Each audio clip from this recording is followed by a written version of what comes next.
एक लड़का अपनी गर्लफ्रेंड से मुलाकात के लिए जब जाने वाला था, उससे पहले उसने अपने दोस्तों से कुछ सलाह ली थी। सलाह के तौर पर उसने पूछा था कि अगर मैं पहुंचता हूं तो इससे पहले मुझे क्या करना चाहिए, किन बातों का ख्याल रखना चाहिए।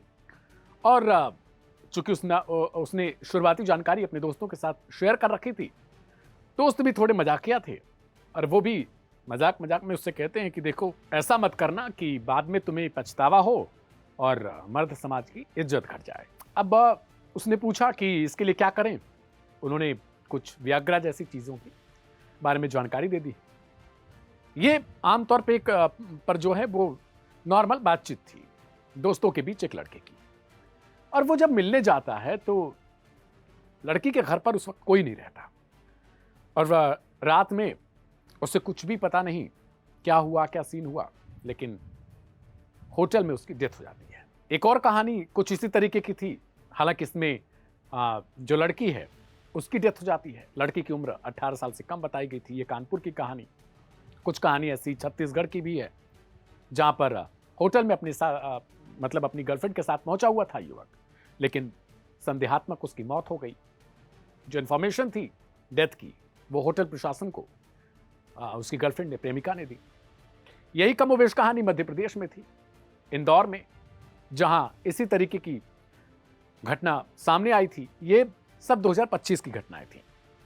2025 से 2026 मैं सिर्फ एक दो दिन के अंतर की बात करूंगा। 31 दिसंबर से लेके 4 जनवरी के बीच में एक और घटना हो गई और यह कहानी है यूपी के गाजियाबाद की। हालांकि जो कहानी में किरदार है, सच्ची घटना चुकी है, तो मैं एक किरदार के तौर पर ही पेश करूंगा। नाम रजनीश है। पश्चिम बंगाल की रहने वाले हैं, जिनके पिता का नाम जितेंद्र। फिजिक्स के टीचर थे। उम्र करीब 30 से 32 साल के आसपास रही होगी। उनकी शादी होती है दिल्ली के सरिता नाम की एक लड़की है, जिनसे उनकी शादी को फिक्स किया गया था। हालांकि अब वो चाहते थे कि उनसे मुलाकात कर लें और नए साल पर उनके साथ थोड़ा दिल्ली घूम लें और इसके अलावा नोएडा, गाजियाबाद, ऐसे इलाकों में भी थोड़ा वो टहल लें। इसके लिए उन्होंने इंपीरियो नाम का एक होटल है गाजियाबाद में, कमरा नंबर 107 को बुक किया। 31 दिसंबर को ये वो दिल्ली आ चुके थे। स्टेशन से उतरते होटल पहुंचते हैं और उसके बाद अपनी जो होने वाली उनकी मंगेतर है, पत्नी है एक तरीके से, उनसे मुलाकात के लिए दिल्ली निकल पड़ती हैं। हालांकि उनसे मुलाकात नहीं हो पाती है। वे लौट कर आते हैं, फिर उसी कमरे में ठहर जाते हैं। 4 जनवरी को न जाने ऐसा क्या हुआ कि उनकी लाश बरामद की गई। अब पूरी घटना इन्हीं 3 दिनों में है। नमस्ते, मेरा नाम है दिव्यांशु। क्राइम कथा के आज के इस एपिसोड में आपका बहुत स्वागत है। क्राइम के इस एपिसोड में हम आपको बताएंगे कि आखिरकार जब कोई इंसान संबंध बनाने के लिए, आज की जो एक लाइफस्टाइल हो चुकी है और आजकल की जो मनगढ़ंत कहानियां हैं, मनगढ़ंत स्टोरीज हैं, उनको सुनने के बाद उन्हें ऐसा लगता है कि अगर वे उस दौरान थोड़े पावरफुल न दिखाई दिए, यानी जो तथाकथित उनकी उनकी दिमागी शक्ति है, तार्किक क्षमता है, जो दूसरों से लोगों ने सुना है, अपने दोस्तों में और इर्द गिर्द सुनते रहते हैं, उनमें उन्हें ऐसा लगता है कि अपनी प्रेमिका के सामने, पार्टनर के सामने उन्हें किस तरीके से बिहेव करना है। और मैं खुलकर आपसे बात कर रहा हूं क्योंकि कहानी पूरी इसी पर है। और आमतौर पर वो क्या करते हैं कि कुछ इसी तरीके के प्रोडक्ट का इस्तेमाल करते हैं। वियाग्रा जैसी चीजें आपको पता होंगी, लेकिन इसका ओवरडोज होना कितना खतरनाक हो सकता है। साथ में एक और चीज कि अगर वियाग्रा के साथ साथ किसी ने शराब का सेवन कर लिया तो उसके लिए बहुत ज्यादा खतरनाक, यहां तक उसकी मौत हो जाती है कई बार। गाजियाबाद में जो इंपीरियो होटल है, यहां पर ठहरने वाले रजनीश का भी यही हाल हुआ। हालांकि अभी तक कंफर्म नहीं है, आरोपों के मुताबिक मैं इस बात की जानकारी आपको दे रहा हूं। 31 दिसंबर को जब वो आए थे तो अपनी प्रेमिका से मिलने के लिए, मंगेतर से मिलने के लिए वो दिल्ली जाते हैं। नई मुलाकात होती है, वापस लौट कर आते हैं, फिर ठहरते हैं, फिर आगे का प्लान बनता है कि ठीक है, फिर मुलाकात होगी। अगले दिन उनकी प्रेमिका, अगले दिन या 2 जनवरी को, ये अभी तक जांच का विषय है चूंकि, तो भी ये लेकिन है कि वो मिलने आई थी उनकी प्रेमिका। और जब वो मुलाकात होती है तो उस दौरान इन्हें सीने में दर्द की कोई शिकायत उसे बताते हैं। कहा जाता है कि कुछ समय बाद इन्होंने किसी दवा का सेवन कर रखा था और वो दवा कौन सी थी, अभी तक जो न्यूज रिपोर्ट्स तमाम आई हैं उसमें यही कहा जा रहा है कि वो दवा कुछ इसी तरीके की थी जो शक्तिवर्धक दवाएं होती हैं। आरोप के मुताबिक कुछ ही समय बाद उनकी मौत हो जाती है, रजनीश की, जो फिजिक्स के टीचर थे। अब बड़ी बात यह हो गई कि जो उनसे मिलने आई थी, अब वो करती क्या? कहा यह जा रहा है कि जो प्रशासन है होटल का, उसने पहले दरवाजा खटखटाया। उन्हें किसी बात की कोई जानकारी नहीं मिली कि कोई अंदर है या नहीं है। और उसके बाद कुछ ही देर बाद जो एक दूसरी चाबी होती है, उसके सहारे दरवाजे को ओपन किया गया, तो उसने डेथ बॉडी मिली। अब सवाल यह है कि आखिरकार उनकी प्रेमिका यानी मंगेतर जो है वो कैसे निकल गई, जब दरवाजा अंदर से बंद था? और क्या ये मौत उनके निकलने के बाद हुई थी? अगर उससे पहले होती तो शायद वो उसके अंदर ही रहती।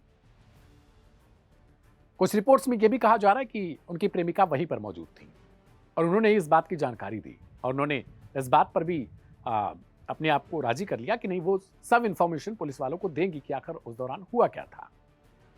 रजनीश के परिवार में उनके पिता, एक भाई, माँ, ये 3 लोग हैं। उन्हें इंफॉर्मेशन भेजी जाती है कि आपके बेटे के साथ ऐसा ऐसा हुआ है। लेकिन अब सब कुछ जो क्रियाकलाप है, जो कुछ भी उस दौरान हुआ था घटनाक्रम, क्या उन्होंने सीने में दर्द के कारण किसी दवा का सेवन कर लिया, या फिर उन्होंने जो कहानियां मैंने शुरू में बताई कुछ उसी तरीके की घटनाएं हुई थी। लेकिन ये घटनाएं हमें एक चीज बताती हैं जरूर कि जब कोई इंसान खुद से ज्यादा उन कहावतों पर भरोसा कर लेता है, उन किस्सों पर भरोसा कर लेता है और उसे ये लगता है कि वो कुछ और कर सकता है, तो उसमें अक्सर करके उसके साथ कोई ना कोई गलत घटना जरूर घट जाती है। कुछ ऐसी रिपोर्ट्स आ रही हैं जिनमें यह कहा जा रहा है कि 31 दिसंबर को ही इन दोनों की मुलाकात होटल में हो चुकी थी। उस दौरान ही जो रजनीश हैं, उनके सीने में दर्द की शिकायत थी, तो उन्होंने अपनी मंगेतर को बता दिया। वो लौट कर चली गई थी। फिर ये मिलने का प्लान हुआ कि 1-2 दिन बाद फिर से मुलाकात होगी, और जब 1-2 दिन बाद मुलाकात हुई तो रजनीश ने किसी दवा का सेवन किया। अब ये दवा उन्होंने, जैसा मैंने पहले बताया, कि सीने में दर्द के कारण लिया था या फिर किसी और कारण से लिया था, और इसी के बाद उनकी डेथ हो जाती है। जो उनकी मंगेतर हैं, उन्होंने अभी तक तो कुछ ऐसा साफ नहीं किया कि उन्होंने किस तरीके की दवा का सेवन कर रखा था, लेकिन ऐसी दवाएं प्रायः करके जो घटनाएं 2025 में देखी गई, 24 में देखी गई, 23 में देखी गई, कुछ डॉक्टरों से हमने इसको लेकर बातचीत भी की थी। उन्होंने साफ तौर पर इस बात के लिए ये जानकारी दी कि जब वियाग्रा जैसी दवाओं का सेवन किया जाता है तो ये कुछ और नहीं करती, बल्कि आपके प्राइवेट पार्ट की तरफ ब्लड फ्लो को बढ़ा देती हैं। जो वहां नसें जा रही होती हैं, अब बस वो नसें थोड़ी फैल जाती हैं। अब फैलने के कारण क्या होगा कि जो खून का एक तरीके से दौड़ा होगा, यानी जो खून उस तरफ जा रहा होगा, वो थोड़ी ज़्यादा मात्रा में जाएगा, मतलब बाकी के जो बॉडी पार्ट्स हैं उनको छोड़कर। उधर भी ब्लड फ्लो रहेगा, लेकिन थोड़ा कम हो जाएगा उधर, और इधर नसें जो हमारी नसें हैं वो अगर फैल जाएंगी तो जाहिर सी बात है कि ब्लड का सर्कुलेशन ऑलरेडी बढ़ जाएगा, वो थोड़ी भारी ज़्यादा मात्रा में जाने लगेंगी।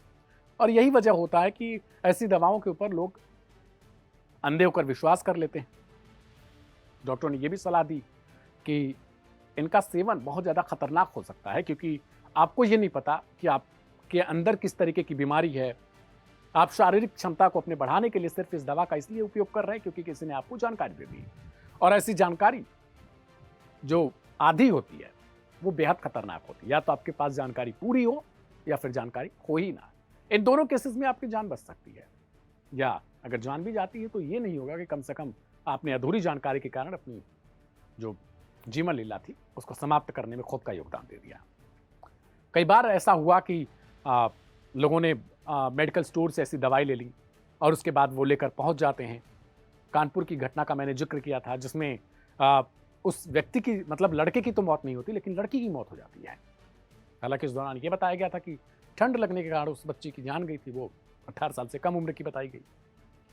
कुछ ऐसे सीन जो है वो देश के तमाम इलाकों से देखने को मिलते हैं। प्रायः करके आपको ऐसी खबरें मिल जाती होंगी जिसमें इस तरीके की दवाओं को लेकर जिक्र किया जाता है कि लोग उनका सेवन करते हैं, उसके साथ शराब पी लेते हैं, और फिर जब आपको ये नहीं पता है कि आपके अंदर क्या हार्ट की बीमारी है आपको, या फिर किसी और तरीके की चीज़ की बीमारी है, दिल, मतलब दिमाग पे कुछ ऐसा आपके पास साथ ऑलरेडी कुछ चल रहा है, तब भी ये दवाएं खतरनाक हो सकती हैं।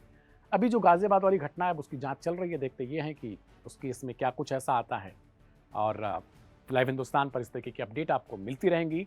कोई अगर आपके पास क्राइम की कहानी है तो उसे हमारे साथ जरूर शेयर करिएगा।